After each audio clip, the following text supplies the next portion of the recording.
Alright. You're like, it's supposed to be red. It's not red.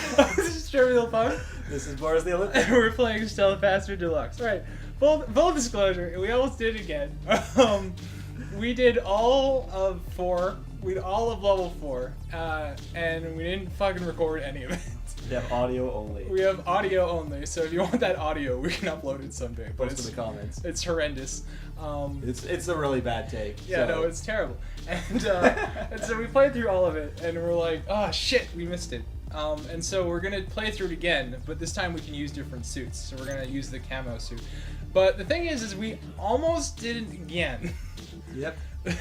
We recorded all of 5 seconds of the second take, and it was again not recorded. Sweet. Ballin'. I am invincible. Not. Oh, it's a little charge bar. Nice. Yeah. So if we appear to be extremely competent all of a sudden, it's a falsehood. It's absolutely not. It's not really. Years ago. That was a lot harder last time. Yeah, wasn't it? It took us like 3 whole minutes. Wow. Yeah, so knowing what to do makes this a lot easier. Yeah. Now we look like pros. Okay, just a sec. I'm gonna check to make sure we got the audio going. We are good. Good. All right. Really paranoid now. No, the stealth suit makes it a lot easier. 51st. Sweet Jesus.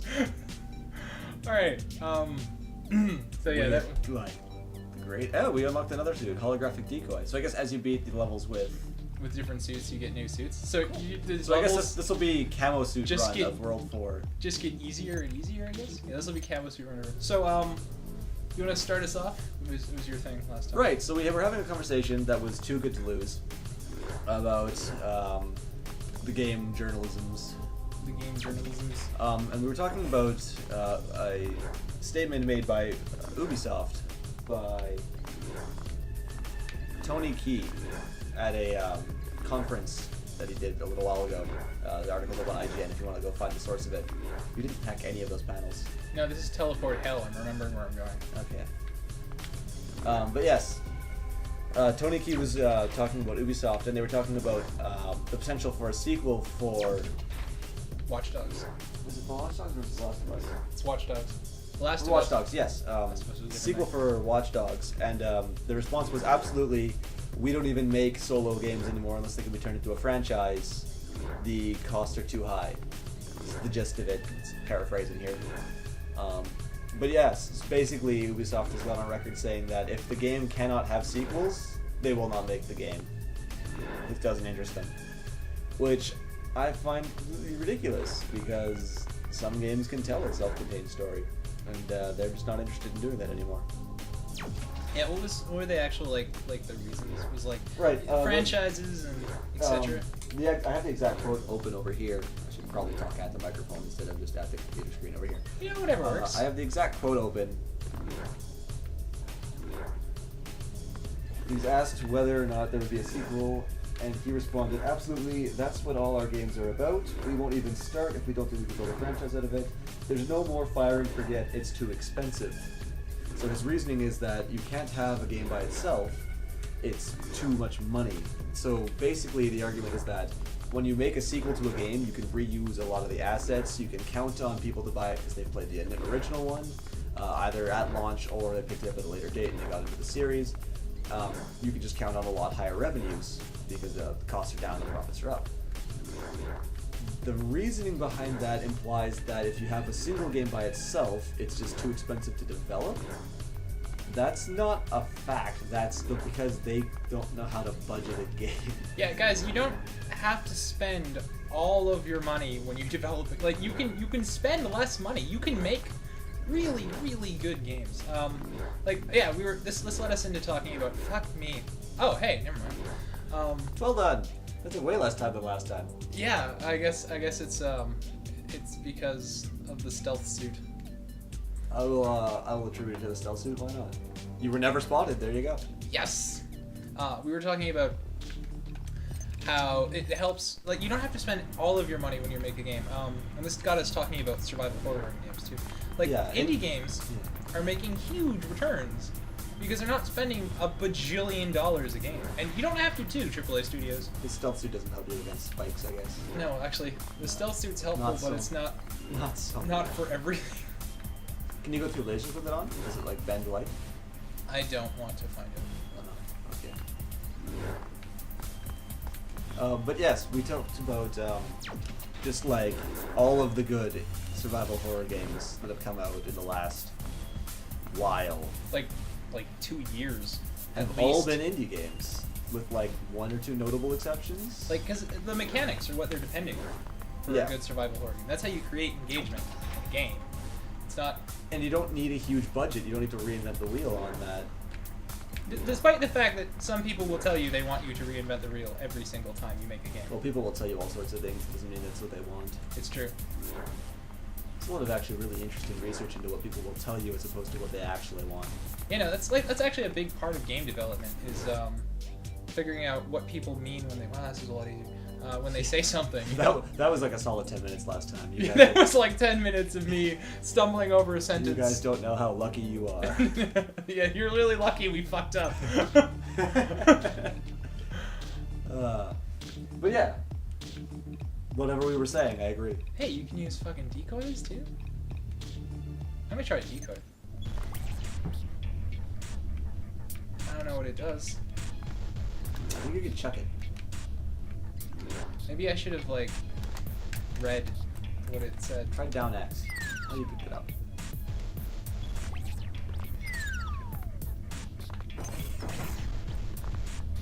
Oh, I can get the robot to stop!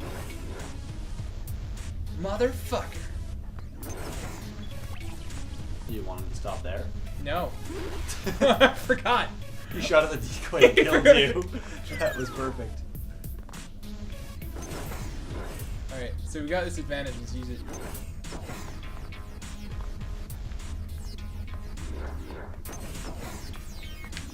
Promptly doesn't use it. What? The advantage. No, I mean, like, let's keep talking. Oh. Fuck! Oh, you were talking. I thought you meant the holiday decoy. No. What are we talking about? Exactly! Right, so horror games. And examples of indie horror games that don't need a huge budget to be successful. Amnesia? Yeah, that's one, for example. That's a great example of it. Everyone knows Amnesia at this point, and its budget wasn't exactly sky high or anything close to. SCP Containment Breach. If you guys haven't played SCP Containment Breach, I have this, like, ongoing crusade to get people to play it. It's... Fuck. Oh, right. It's sort of like organic horror. It's, you don't actually... Like, the monster is sort of kicking around, and you, like, run through the compound trying to escape, and he's just, like, throughout the level, and he hunts you down like a crazy psychopath. But, talking about the extensions of it, you were saying something about a game called Damned. Yes, so I've recently been watching some other YouTubers, Jason OTI, Omrecker, Prescription Pixel, play through a game called Damned that they have a early alpha build of, just for some demo purposes and such. Basically, the point of the game is there's 4 survivors at the moment in the alpha. Everything is still work in progress, I'll use disclaimer. There's 4 survivors in a house. They're all sort of regular people, no special skills, no weapons, they have flashlights only. And their job is to try and find keys scattered throughout this dark, spooky house, and try and unlock doors with them. You don't know where the keys go, you don't know what it's going to unlock, so you have to try trial and error a bit, running around. And throughout this time, there's another player character who occupies the role of the monster. Or actually hacked that terminal. Fuck. Right over there. Alright, can I just mention something? The voice of the guy, the voice of the computer, fuck, it sounds a lot more like GLaDOS this time around. Like, have you noticed that? This is hardly rocket science. Well, yeah, it's just like, I know he was a jerk before, but he's like, gotten much more jerky. Like, now that we're playing with portals, it sort of makes me think of her. But back to what you're saying about the... Right, so basically the 5th player in the game takes on the role of the monster. And so he's got 2 forms. He can run around incorporeal, where he can go through doors, flies around, he moves fairly quickly. but he has no ability to see the other players. So he can't see anybody he's supposed to be trying to capture. And he also can't hurt them. What he can do is he can trap objects in the world to make an audio cue when the survivor passes nearby. So that's the way sort of he finds people, is they trigger these audio cues. And then the other form he has is a temporary form. He can only stay in it for a limited amount of time. Is his corporeal form, or his like physical form. And when he's in that form, he can kill people and see them, but he can't go through doors, so he's vulnerable to just them shutting the door on him, which is kind of funny, but you know.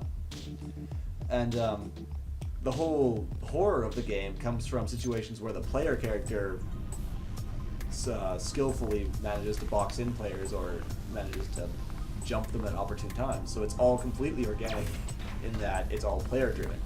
Every piece of the element of the horror story is like the setting exists as just the house. And that's the only thing scripted. It was a really interesting take on the horror. You were saying too that it was actually more frightening for people watching it. Yes. So once you Oh shit. died. Sorry. Once you died. That was appropriately timed. As soon as your character dies in the game, you become the spectator and you watch one of the other survivors' point of view.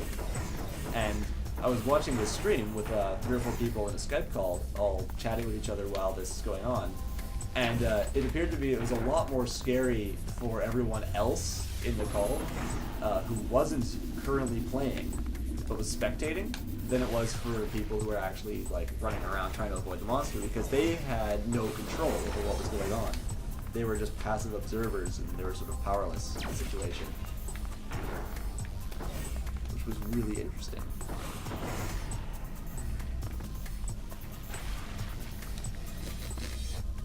Lasers don't react well to camo suits. They don't really care if you're invisible, I suppose. But yeah, it was a really interesting game. It was pretty unique in that the antagonist and protagonists in that kind of a setting were all player driven. Yeah, I mean, like that's the thing you're looking for with horror. You want to engage on like. It's better if it's actually like the terror is actually a thing that happens without you knowing it. Because one of the things I hate is you'll play a horror game and it'll have like a set piece moment or something, and you'll die or just like natural, like, gameplay happens, and then you're sort of stuck doing it again, and it's not frightening at all. Like Yeah, a lot of games will have to set it up. You repeat the situation and it just loses its impact. Completely. I mean, it's gone entirely.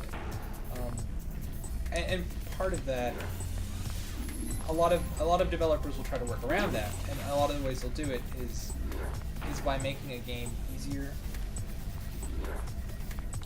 which is a thing that happens. Mm-hmm. Yeah, another neat thing about that is that it's lobby based, so you can sort of just like quickly jump into a game and experience this sort of thing with entirely new people, all strangers that you've never seen before, and you don't know anything about their habits in game. Like you encounter people and the survivors are all well coordinated and they talk to each other on Skype, or like you could have pre-made games, but like you could also play a game where the monster is particularly skilled and you have no idea what you're gonna get each time, or maybe there's a particular strategy that the monster undergoes that you just won't know until he's done it. Additionally, when you're collecting these keys, if you die, the keys stay on your corpse. Hey, Pequod's back at the top. Awesome. Was he on the top last time we did this level? I don't remember. You think he's playing now? You think he watches? No, I don't. I hope he does, because I hope so. we say his name every 5 seconds. Shout out to Pequod. Love you, man. I don't think he would watch a Let's Play about Stealth Bastard. He plays it way too much. He must.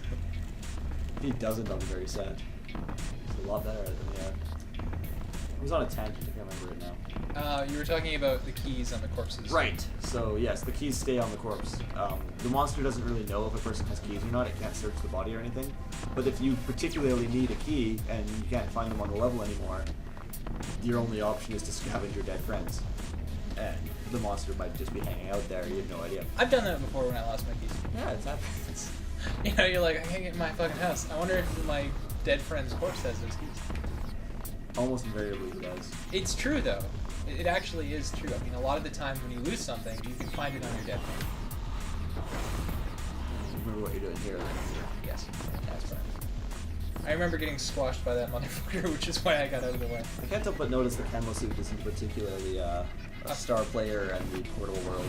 No, not. Arrgh. You did that first trial last time. I did that first trial last time. It's too bad. Oh, I mean, I think it's a good trade-off considering many other things have gone much, much smoother this time. That's true. Alright. Yeah. Bargain. Yeah, so I mean, hey, takeaways from this. You don't have to spend your entire budget to make a game. Also... You should spend your game budget, but you should budget smart. Yeah, actually, there's something like that's actually relevant about this. Right now, a lot of people are talking about. I mean, I was saying that the indie scene is probably where horror is going to live for that conceivable fuck me future, and that a big part of that is Kickstarter, and a lot of games, like probably the most famous example is it Peter Molyneux? Yes. His company, Double Fine, was making a game, and he's probably... Oh, that's Tim Schafer. Tim Schafer, okay. Tim Schafer was making this awesome game. I don't know why I get them mixed up. They're both big names in the industry, but there's only like a handful, so... Yeah, that's true. And Kickstarter, like, funded it, and overfunded it because it's fucking Double Fine, and, you know, they're gonna get a good game out of it. And so they expanded this. This is why I thought it was Peter Molyneux, because he expanded the scope of the game because they got so much more money, and it just fucked it up because they were trying to do way too much. Yeah, everyone blew up because they. And so they're like, well, we need more money because now we planned on this thing. This is where you took over last time. Oh yeah. I played this bit last time. Yeah, you got it. Fuck. I didn't do that. No, you didn't. No, I'm sure you did at least. No, that thing I did. Okay. I died on other things for sure. Right. And that's the thing. Like, you spend your game budget, make the game that you plan to make. Like that, you know you can make that. So spend that much money. Don't overdo it. Oh, my face is all on his face. I hate when that happens. I hate when my face is all on someone's face, like Leatherface. Yep. So you don't have to like focus on the core of the game, because like all of those additional frills are great, but if it screws up what makes your game good, then your players are gonna be angry about it. I mean, they did that with The Last of Us. People got really pissed about its mechanics because it was stuff we'd seen before. They focused too much on set pieces, etc. And there was a big rant I had in that, but I think we're gonna leave that one behind. Right, because we were talking before about how people were upset with the sameness of mechanics in games. Yeah. They expect more from it. They want innovation for innovation's sake. Yeah, and not just like, because if you think about it, every single mechanic in a game is sort of like a tool in a toolbox. Like this was your analogy. And that you use them, you have to use them judiciously. You can definitely like, actually let's end here, because we're probably enough in, and then we can start on this next time. Sure. Alright, this has been Trivial Punk. This is Boris the Illithid. And we'll see you on the other side.